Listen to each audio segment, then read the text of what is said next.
Joseph here. This book is 269 plus international fishing tricks and more. Let me tell you this. Whether you're a novice, you don't know nothing from nothing about fishing, or you're a professional angler,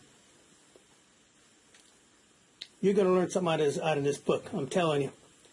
I absolutely guarantee you, when you read all these neat fishing tricks that have been used throughout the world, throughout history, you could take, we'll say 10% of them, 26 plus of them, of the ones you like, you're going to catch some fish. I guarantee you. Let me tell you a real quick story. I was stationed in Fort Davis, Panama, and I kept hearing these stories about these two GIs getting a lot of fish. They go out about 7 o'clock in the boat, and they troll along in their boat, and they throw out their lines. And between the two of them, by 12 noon, 1 o'clock, they got 100 bass fish between them. I said, no, ain't no way. So I didn't pay no attention to it, but I just kept hearing the stories.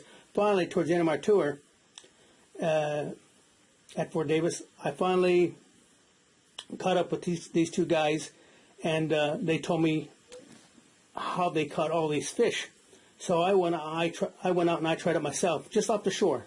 You know, I'm telling you, within 4 or 5 minutes, I got a fish, and I had no idea why it worked till I started doing research into it, and when I finally put this my survival programs together, I figured out why it worked, and I'll tell you why it works in that particular fishing trick, and I call it the Panamanian fishing trick.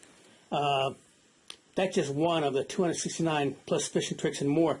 Now, I have other stuff in this book that'll help you out when you get in trouble in water-laden environments. Let me put it this way. Alligators, crocodiles, caimans, and garl, I don't know how you say that one, but they all come under the family name of crocodilians. Anyway, these 269 international fishing tricks and more, a lot of them, you need minimal, you don't have to have a world-class assortment of tackle, you know, fishing gear out there with you to use some of these tricks. I orientated this book towards a survival situation. This is a survival course. And some of these tricks you see in the book, odds are, I'm telling you, they're probably against the law. However, I'm telling you this. If it was me and my life's on the line, you could throw all them laws out the window. Because between me and breaking the law, I can give a rat's ass. And I'm sure you'll feel the same way if you, when you're out there a few days and you've got to do something. Anyway, 269 international fishing tricks and more. I guarantee you one last time, once you read this book, you're going to learn something. I don't care if even if you're a pro angler, been at it for decades. I got a testimonial from one guy. His grandfather has been fishing for decades, and he says his grandfather can learn something from this book because it's international. And because it's international doesn't mean if you see a fishing trick done over in Africa, doesn't mean you can't use it here in the United States or Canada or South America. You know, you can use it just like it is, or you might have to tweak it. A fish is a fish. Let's carry on with the next video.